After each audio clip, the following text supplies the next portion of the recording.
So you have to wait a little longer for Cards Cubs to begin this weekend, but I'll explain why that's actually a good thing for the Cardinals and their competitive advantage in the series. Coming up on B-Schaeff Daily.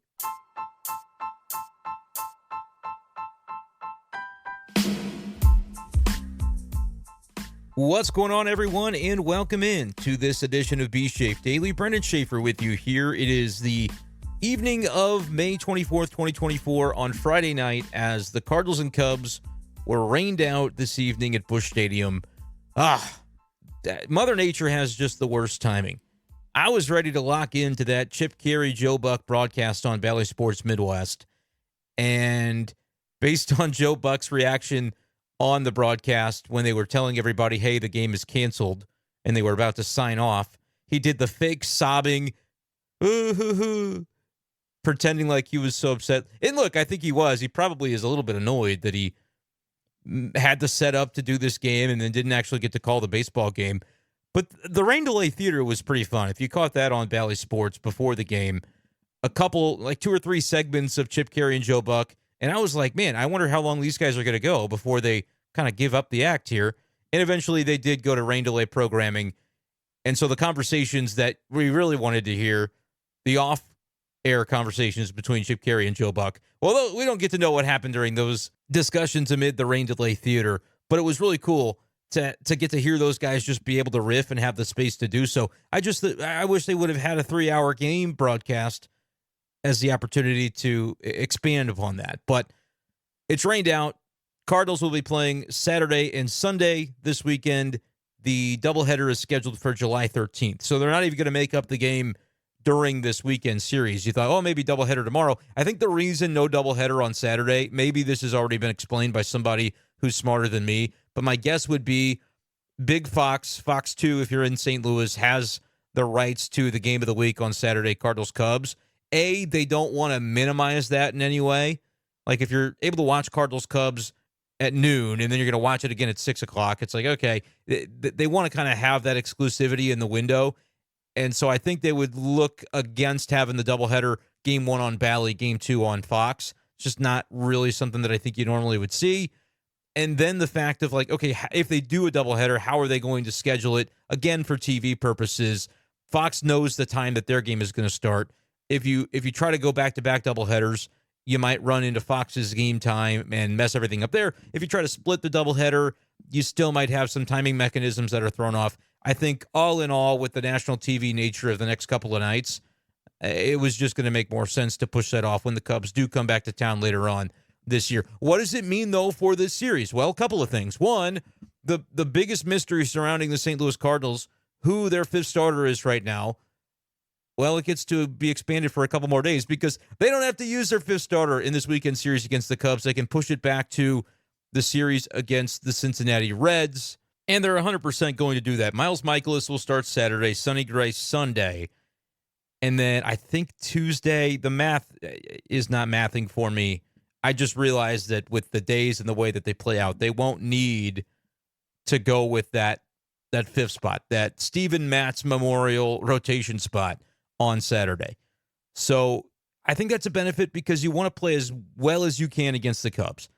And I think Mikolas Gray is a better situation than if you were to put whoever that would have been originally on Saturday and kept them in that spot, or moved Mikolas to Saturday and then that mystery guest to Sunday. There's no reason to bump Sonny Gray from a matchup. I think it's ESPN Sunday Night Baseball on Sunday, isn't it? There's no reason to bump that to Monday against the Reds or whatever day. Yeah, they play Monday against the Reds, Memorial Day. So for me, that's just obvious. That's what they were going to do. And they'll kick the can down the road a little bit further. And the more I think about it, I don't even know why they'd need a starter for Tuesday. I was basing that off of tweeting back and forth with Jeff Jones earlier, where I said, now we know why the Cardinals didn't feel the need to name a starter for Saturday until after Friday's game. Surprise, it's Miles Mikolas.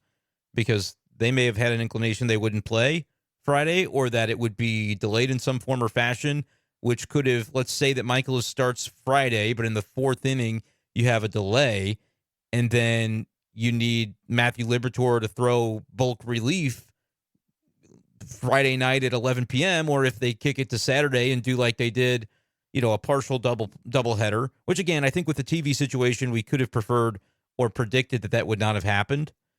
But let's just say that was a consideration, like they did earlier this week against the Orioles. Then maybe Liberatore is needed for Saturday to throw 4 innings of bulk relief.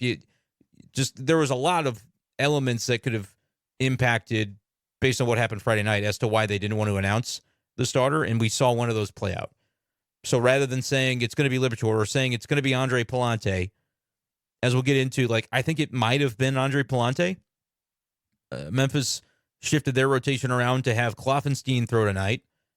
And from what I was hearing, he pitched pretty well. I guess I should look up that score and get that final info for you. But it's interesting that they make that decision. I think he ran into some trouble in the 5th, didn't he? Let's see. Adam Kloffenstein, 6 2/3, 4 runs allowed. But the first 4 were scoreless for him. So anyway, went pretty deep. But I think they shifted the rotation to where it would have been Pallante, but then they maybe freed up Pallante, who is, of course, still on the 40-man, to have been the option for tomorrow, for Saturday. And now that's obviously unnecessary. So what do? And I don't understand. I sent this question to Jeff. I don't know if he's asleep for sure, as late as I'm recording this. But after I said, surprise, it's Miles Michaelis, he said they will need one on Tuesday. Unless Sunday gets banged, then they can make it 10 more days. But I don't understand why they would need one for Tuesday. Maybe this question is self-explanatory and easy to find the answer to. But Kyle Gibson started Wednesday, so Thursday, Friday, Saturday, Sunday. His 5th day would be Monday. So, I mean, he could pitch Monday, right? Thursday, Friday, Saturday, Sunday. The 5th day would be Monday. So Gibson, plenty of time to be ready for that. Lance Lynn started on Tuesday, Wednesday, Thursday, Friday, Saturday, Sunday. His 6th day would be Monday. And I assume Lance Lynn will be the starter Memorial Day on Monday now. So I should not think that they would even be remotely close to needing a starter Tuesday, unless I'm missing something. It should be Kyle Gibson. But what I think the Cardinals might have considered doing is Pallante. Now that Pallante is not needed for Saturday, if that was going to be the case, we'll see if he ends up pitching this weekend in Memphis. That would also make it very clear the direction the Cardinals would want to go early next week against the Reds. Like I said, I think that should be Wednesday, but I was just basing it off my conversation with Jeff, and now it's bothering me that he goes to bed at 9 o'clock or whatever it is. Well, he was at Busch Stadium tonight, so maybe I'll catch him. I'll update you later on in the podcast if he texts me back while I'm recording this, but I was curious. So I think it should obviously be Gibson Tuesday, mystery guest on Wednesday, unless they want to shift the order in some form or fashion. But it doesn't make a difference. The point is the Cardinals aren't having to go with essentially another bullpen game or a guy from the minors to take on the Cubs this weekend. The Cubs, I think, you could argue, are getting worse with the decisions they're making to take on the Cardinals because they're getting extra rest for Shota Imanaga so that he can take on the Brewers in his next start instead. Because I think the Cubs play the Brewers next. And if you're the Cubs, the Brewers series is more high profile because that's the team you're chasing in the division. So it honestly makes sense to just say, Cardinals, for them, that's like playing the Pirates. Who cares? Or that's like playing the Reds, right? The Cardinals are going to be playing the Reds, and they're going, we can push our 5th starter spot to the Reds series because it doesn't matter as much. And the Cubs are going, we can push our 5th starter series to the Brewers because this Cardinals series doesn't matter as much based on the standings. Kind of interesting. Maybe a bit of a sad state of affairs. But also, I think Shota Imanaga coming from Japan, I believe, and this has been the case with Shohei Ohtani, where when he eventually joins the Dodgers as a starter instead of as just a DH, I think they'll want to keep him on a 6-day schedule. They'll go with a 6-man rotation, kind of like the Angels did, because it's what Ohtani had been used to. And then I believe the Angels just conformed to make sure that he was able to maintain that here. So you have to basically change everything about your rotation and your team. Most teams use a 5-man rotation. Angels were willing to go 6. I assume the Dodgers would do the same to accommodate Ohtani once he's ready to pitch again next year. He's hurt this year, so not pitching. But Imanaga, I don't know what the Cubs have been doing. I guess I should look. Because if they've been having him go every 5th day, which it looks like at times, so he pitched on the 13th of May, 14, 15, 16, 17, pitched on the 18th of May, but at times they're trying to give him that extra bonus day. But since the last time he did it was 5-5, this is an obvious spot now to say, hey, we can give him some extra rest, keep him fresh for the long haul, and we can line him up against the Brewers, which matters more than the series against St. Louis. So for the Cardinals, they'll take on Jameson Taillon on Saturday and Javier Assad on Sunday. Imanaga, not going to face the Cardinals. I think that's probably a benefit to St. Louis because he has a 0.84 ERA. I know that the Cardinals got to him in that game in Mesa, Arizona to end spring training, but honestly, I think he probably is pitching too well right now for you to think that you'd just be able to do it again, right? So I think the Cardinals get away with one there. Now, can they find a way to, before it was, can you beat the Cubs 2 out of 3? It was going to maybe be a tall task if you had that Liberatore/Palante game in there on Saturday. But now that you don't, at least split the series. Don't lose 2 in a row, right? That would be the one for me. That would be a monumental disappointment. Because you could argue that based on the Cubs having to play the Brewers next, the Cardinals lucked into as ideal of a scenario as you could possibly hope to see, knowing that Friday's game was rained out. The Cubs took their best starter and said, you don't have to face him, Cardinals. And the Cardinals took their 5th spot that they haven't been able to figure out, and they get to kick that can down the road off of this Cubs series. That is advantage Cardinals all the way. Now they have to take advantage of it, at least split, live to fight another day, know that you're going to have a bunch of games against the Cubs later on in the season because, A, this is the first time that you saw them this year, and you only play them 12 times. You know, new balanced scheduling and stuff. Not new, but new last year. But now you're going to have, it always seems like every year the Cardinals and Cubs are playing a doubleheader. I guess that's just the way it works. It's the windy city up there in Chicago, but it also tends to rain. We know we get rain in the summer in St. Louis. Eventually, you're going to have a doubleheader with the Cubs. It's just fate, right? So that is what it is, and I think the Cardinals are now in a better spot for this weekend series. Could they win them both? I mean, that would be electric. It's hard to beat a team 3 times in a row. You can beat them twice, though. Is it easier to sweep the non... Like, I won't be sending out the tweet if the Cardinals beat the Cubs twice in a row, because that's not a real sweep. Same way I didn't the Mets do that to the Cardinals in the middle of that 7-game losing streak. I don't call that a sweep because the Cardinals lost 2, but they didn't finish the series. So I maybe retroactively I'll have to go back and send it if the Cardinals lose that 3rd game. I forget when they're playing that, sometime in August. But I wouldn't send the tweet if the Cardinals beat the Cubs 2 of 3 or vice versa. Or pardon me, 2 of 2, because there's only going to be 2 games now.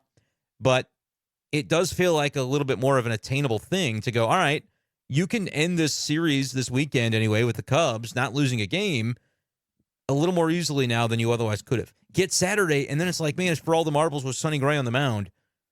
It's almost a real big benefit that this game was rained out for the Cardinals on Friday. Like, I can't think of a downside. Other than this, they will have been off for multiple days in a row, and then it'll be a Saturday night game.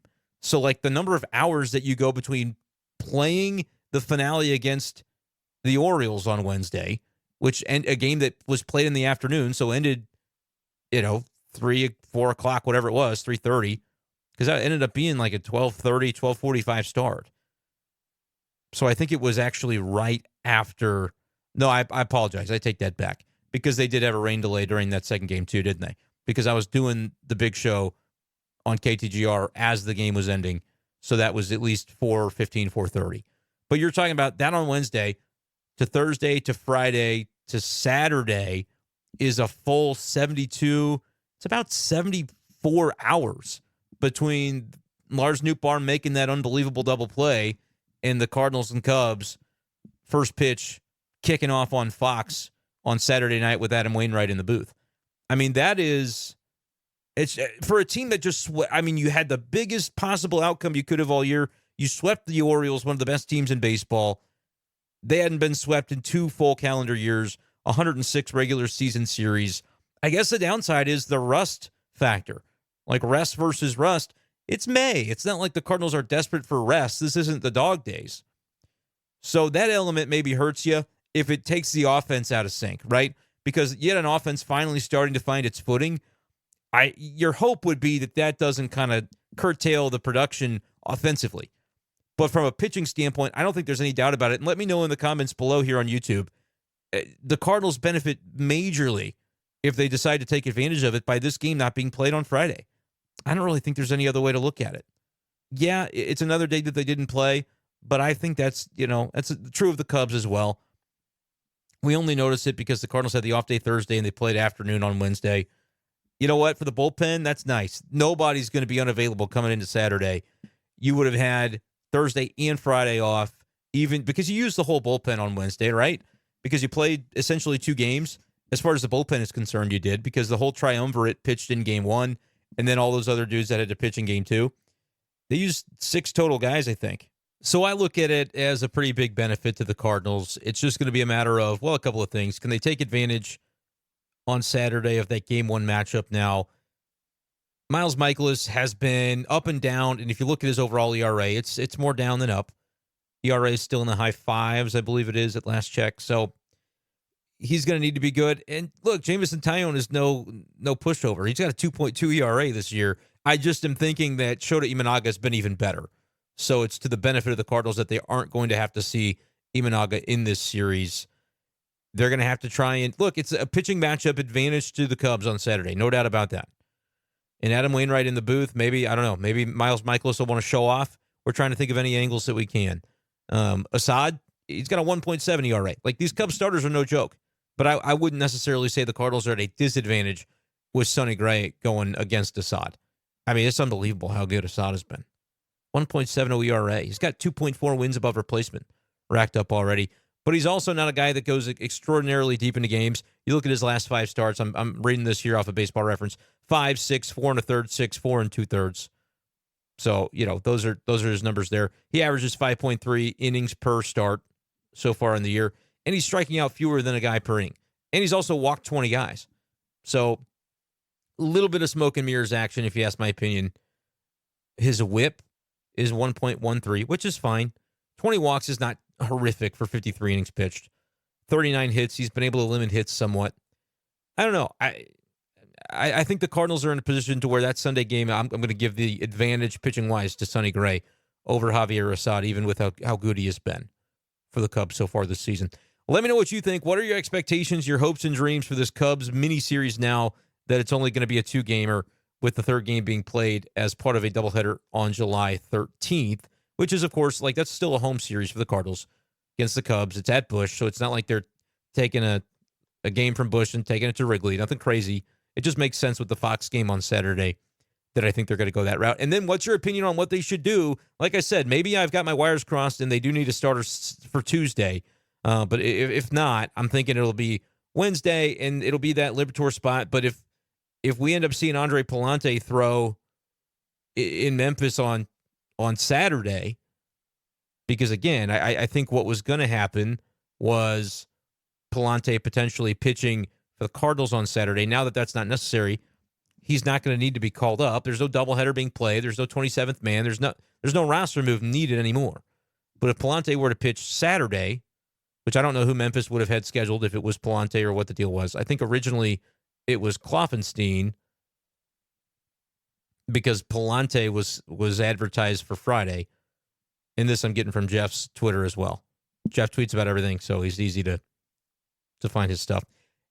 If they just flip Pallante and Kloffenstein, that would tell me that Pallante should theoretically be pitching Saturday. If that's true, Sunday, Monday, Tuesday, he wouldn't be able to pitch Wednesday for the Cardinals, even if they don't give Gibson the extra day, which I think he's getting an extra day anyway.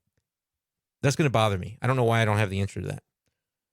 But anyway, I look at it as probably maybe Liberatore's opportunity unless they go a completely different route, because you're probably not just going to hold Pallante for 3 extra days. And maybe they go Pallante Tuesday and Kyle Gibson, they give another extra day and he gets to go Wednesday. I don't know. But whatever the case may be, I feel like the Cardinals are in a spot where you might as well make a decision and make it soon. Right now, the way it lines up. I guess the one exception to that would be Sunday night, rain in the forecast in St. Louis. So maybe that Sonny Gray game doesn't happen either. And that's maybe the one downside to no doubleheader Saturday is that you potentially only play one game this weekend because it's Sunday night baseball. So if it rains, it's not like you can play it later on Sunday. Couldn't do it anyway. I mean, that's kind of crazy to me. Can we just make sure that I'm getting this scheduling right?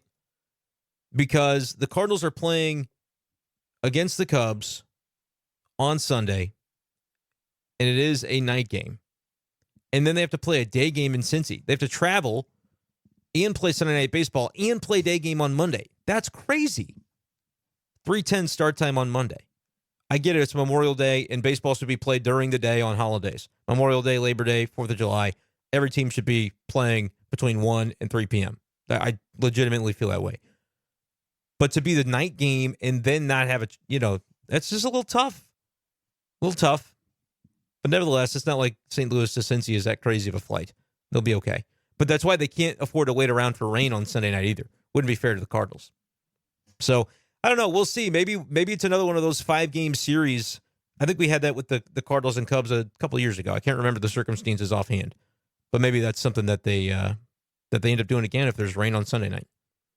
But what are you thinking about the Cardinals? Do you have faith in their offense to be able to maintain sort of what they've been doing despite the basically 74 hours off between Wednesday's second game with the Orioles wrapping up and Saturday's night game with the Cubs beginning? It's unusual to have that outside of the All-Star break in the middle of a season, but it is where the Cardinals find themselves now, and I'll be curious to see how they respond because there's no questioning that the offense was on the upswing. Going to do the 15-day splits on MLB.com. Cardinals are 5th in baseball in OPS over the last 15 days, behind the Royals, Giants, Astros, and Yankees. 5th place. Home runs, not as impressive. 14 home runs in that span. They're tied for 16th with a bunch of other teams. Runs scored, last 15 days. And again, that's days, not games, so it's not going to be even for every team. And for the Cardinals, obviously, there's going to be some games you didn't play. They're 12th now in baseball, but again, the Cardinals have just had 2 days in a row where they didn't play. So if the Cardinals played today, scored 5 runs, they'd be in the top 8. 62 runs in the last 15 days. I don't know how many games that spans against. But the Cardinals offense has been essentially a top 10 offense the last 15 days. And that's a massive improvement over where they had been. Significant improvement over where they had been. So let me know, Cardinals fans, how are you feeling about it? And do you think they can sustain it after the little bit of a layover they're having due to day off, rain, etc.? Cardinals, Cubs, what are your predictions now that it's a 2-game series? Let me know all that in the comments section below. Make sure you hit subscribe on the lower right-hand corner of this video if you do not already. Subscribe to the Brenden Schaeffer St. Louis Cardinals writer YouTube channel. I will be going out of town, by the way, for the weekend. I was going to try to be at the Friday game. It was the only game I was going to be able to cover. I'll be kind of in the middle of nowhere, too. But I'm going to bring my stuff. I think I will have access to Wi-Fi, so we'll try to do some recording nevertheless, if we can get around to it. If I can keep myself free and clear of mind enough, if you know what I mean. We'll be at the lake, so that's of some level of question. But you know what? That's okay. Maybe I'll do a live stream with a Bud Select in my hand. You never know. Bud Select, if you're out there. Sponsorship, just saying. All right, that's going to do it for this edition of the show. I know I kept it short, but again, they haven't played in 3 days. What do you want me to do? What do you want me to do? All right? I had to put a podcast out because I just had to. And by the way, yesterday I put a video on from the big show, and some people said the audio's not working. Take your headphones out. The audio will work, I promise you. Headphones, it's going to be a little bit wonky, but it's just the way that I have to record it. I can record with my audio board differently for B-Schaeff Daily than I can for the radio show because that's live. So I do apologize if some of those videos have audio issues. I trust you. I know about them. I just can't change them. But hopefully the content is still appreciated. If not, that's okay too. Hit subscribe on this video. Subscribe to this channel. Channel memberships are live. You and 14 of your closest friends, I think is how many members we have now. If you want to join, let me know. Send me a DM on Twitter too. Ask me anything. I want it to be worth your experience. Okay, that's truly the end of the show. Appreciate you guys as always. We'll talk to you next time on B-Schaeff Daily. Peace.